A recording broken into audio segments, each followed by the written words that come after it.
ఎందుకంటే ఆ కుటుంబాలకు మన అండగా నిలబడాల్సిన సమయం ఇదని ఆయన చెప్తాం జరిగింది. సో ఎక్కడ జరగలేదు. ఇప్పుడే గురువు గారు చెప్పినట్లు పిల్లలు కూడా చదువుకునే. ఎందుకంటే పాప కార్మికుడికి 3 నెలల బాబు ఉన్నాడు. 3 నెలల బాబు అందరూ బాధ కలిగింది. ఒకరు చదివితే రేపు పుట్టినరోజు. సో వాళ్ళందరూ కూడా కుటుంబాలకు అండగా నిలబడాలి. బాధ్యత మా పైన ఉంది. సో నేను కుటుంబాలను కలిసినప్పుడు కూడా చెప్పాను, రూల్స్ ప్రకారం కొంతమందికి ఎక్కువ వస్తుంది, నాకు ఎలాంటి డౌట్ లేదు. ఎంత ఉన్నా అంత ఇవ్వాలి. ఆల్రెడీ సిఎండి గారు స్పష్టంగా చెప్పారు. నిన్న కుమారస్వామి గారు ఇచ్చిన ఆదేశాల మేరకు ఈ రోజు డేట్ మారే లోపల 25 లక్షల రూపాయలు ఫస్ట్ విడత కింద 8 మంది వాళ్ళ అకౌంట్లో డబ్బులు వేస్తూ జరుగుతుంది. ఇంతేకాదు దాని తర్వాత రావాల్సిన ఎక్స్గ్రేషియా, పిఎఫ్ అకౌంట్ నుంచి రావాల్సిన డబ్బులు, స్టీల్ ప్లాంట్ ఇవ్వాల్సిందంతా కూడా మేము మొత్తం క్యాలిక్యులేట్ చేసి ఆ కుటుంబాల అకౌంట్లో వేసే బాధ్యత ప్రభుత్వం తీసుకుంటుంది. అక్కడితో మేము ఆగం. మేము అందరూ వచ్చేటప్పుడు కారులో కూడా మాట్లాడుకున్నాం. వర్మ గారు నేను కూడా డిస్కస్ చేసాం. అంత్యక్రియలు అయిన తర్వాత పెద్దకరమైన తర్వాత మళ్ళీ అమరావతిలో ఒకసారి కూర్చుందాం కుటుంబాలతో. ఇంకెలా చేద్దాం, ఏం చేస్తే బాగుంటుంది. వాళ్ళు కేవలం సొంత కాళ్ళపై నిలబడతాం కాదు, ఆ పిల్లల్ని చూసుకోవాల్సిన బాధ్యత ఎన్డీఏ ప్రభుత్వం పైన ఉంది. గతంలో ఎట్లయితే విశాఖ ఉక్కుని కలిసికట్టుగా ఎన్డీఏ కాపాడిందో అదేవిధంగా కార్మికులకి మేము అండగా నిలబడతాం, ఆ కుటుంబాలకి మేము అండగా నిలబడతాం. ఇంతేకాదు నిన్న కుమారస్వామి గారు ఒక ఆదేశాలు కూడా జారీ చేశారు. 3 సీనియర్ మెంబర్స్తో కమిటీ వేసి వాళ్ళు ఇప్పుడు సుమారుగా 4-5 వాళ్ళు వస్తున్నారు. కమిటీ మొత్తం రివ్యూ చేస్తారు, డేటా అంతా చూసుకుంటారు. ఆ టైంలో 2nd, 3rd, 4th ఎక్కడైతే యాక్సిడెంట్ జరిగిందో అక్కడ ఉన్న కార్మికులతో కలుస్తారు. వాళ్ళది కూడా ఏం జరిగింది ఏంటని తెలుసుకుంటారు. ఇది కింద నుంచి కారింది కాదు, ఏంటేదో లాగితే సరే ఫినిష్డ్ ప్రోడక్ట్ బయటకు వచ్చింది కాదు, పైనుంచి పొంగుతాం కూడా కాదు, కక్కింది. పొంగినది వేరే రకంగా అనుకోవచ్చు, కానీ కక్కింది. ఎందుకు జరిగింది, ఎక్కడ జరిగింది, ఎందుకు ఇక్కడ జరిగింది, దీని వెనకాల ఏంటి మొత్తం మనం క్షుణ్ణంగా పరిశీలించాల్సిన బాధ్యత అటు స్టీల్ ఇండస్ట్రీ పైన ఉంది, రాష్ట్ర ప్రభుత్వం పైన ఉంది. తప్పనిసరిగా నివేదిక వచ్చిన తర్వాత ఏం చర్యలు తీసుకోవాలో ప్రభుత్వం తీసుకుంటుంది.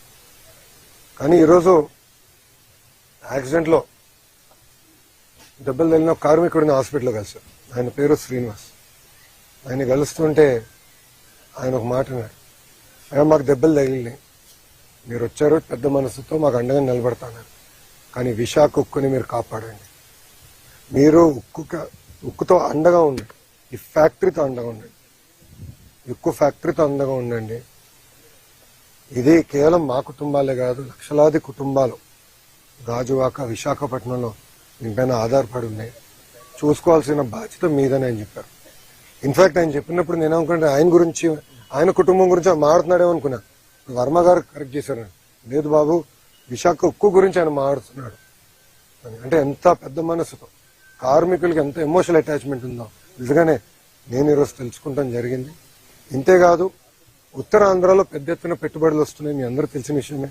డేటా సెంటర్లు అవ్వచ్చు, ఐటీ అవ్వచ్చు, హెవీ ఇండస్ట్రీలు కూడా పెద్ద ఎత్తున మిగతా ఉక్కు ఫ్యాక్టరీలు వస్తున్నాయి. ఇంకా కొన్ని అనౌన్స్మెంట్ త్వరలో రాబోతున్నాయి. ఇవన్నీ వచ్చినప్పుడు స్కిల్ డెవలప్మెంట్ అనేది చాలా చాలా అవసరం.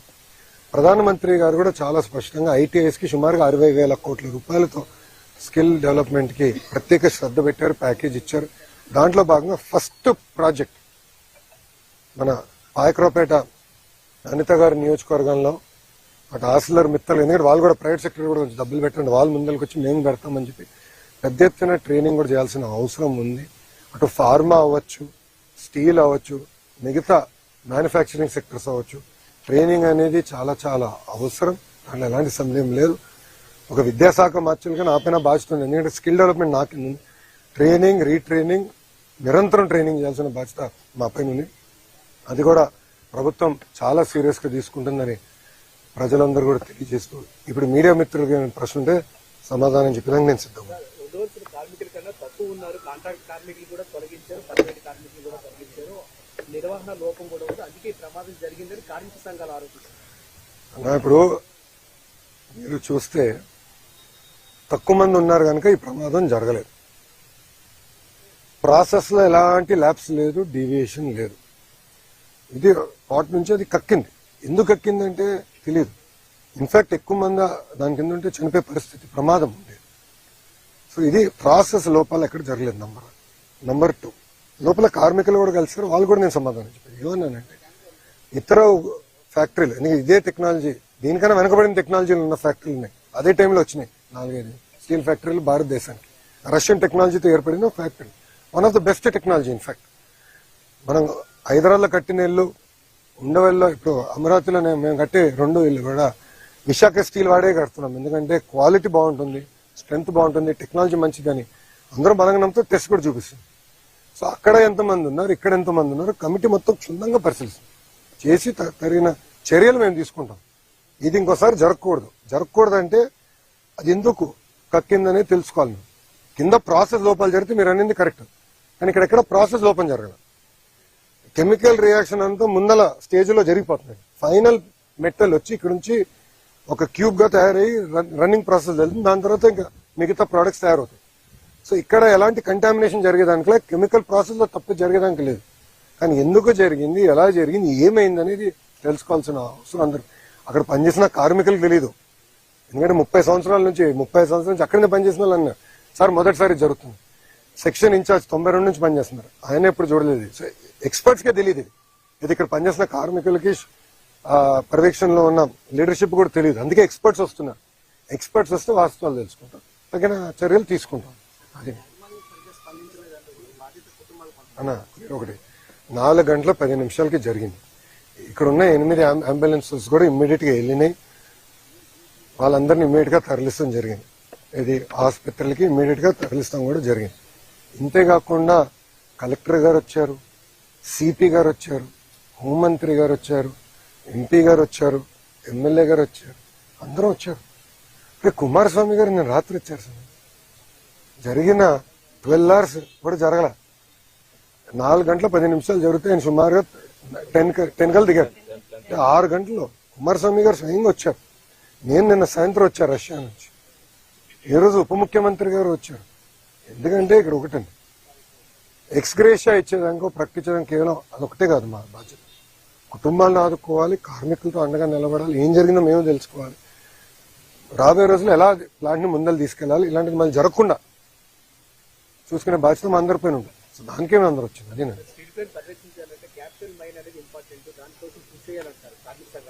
సార్ మీరు మళ్ళీ ఒకే మాట అంటున్నారు, కార్మిక సంఘాలు అంటున్నారు. ఒక విషయం చెప్తున్నా, విశాఖ ఉక్కుని కాపాడుకుంది మేము. గతంలో ఎప్పుడన్నా క్యాప్టివ్ మైన్ ఉందా?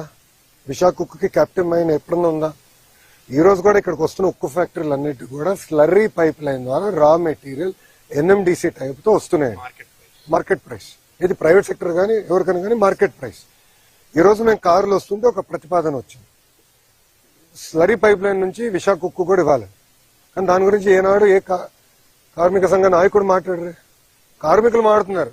నన్ను అడిగారు కార్మికులు, అన్నా మీరు దీన్ని కూడా స్లరీ పైప్ లైన్ వేస్తే బాగుంటుంది నన్ను అడిగింది ఒక పని చేస్తున్న కార్మికుడు.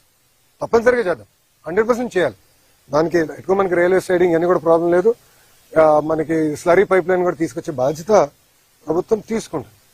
ఇది ఇప్పుడు మీరు చూడండి, ఇదే స్టీల్ ప్లాంట్ లాభాల్లోకి వెళ్ళింది, అద్భుతంగా చేసింది. సుమారుగా 10,000 కోట్ల ఎఫ్డి ఉండేది ఒక దశలో. తర్వాత కాంగ్రెస్ వాళ్ళు వచ్చారు. ఇదే ఇప్పుడున్న కార్మిక సంఘ నాయకులు కొంతమంది కాంగ్రెస్ వాళ్ళు ఉన్నారు, వాళ్ళు అడుగుతున్నా, మీరు డబ్బులు తీసుకెళ్లి వేరే రాష్ట్రాలు ఖర్చు పెట్టారు, బరేలి అక్కడ ప్లాంట్ పెట్టుకోరు, అక్కడ పెట్టొద్దు అన్నట్లు మీరు డబ్బులు పెట్టచ్చు కదా స్వామి.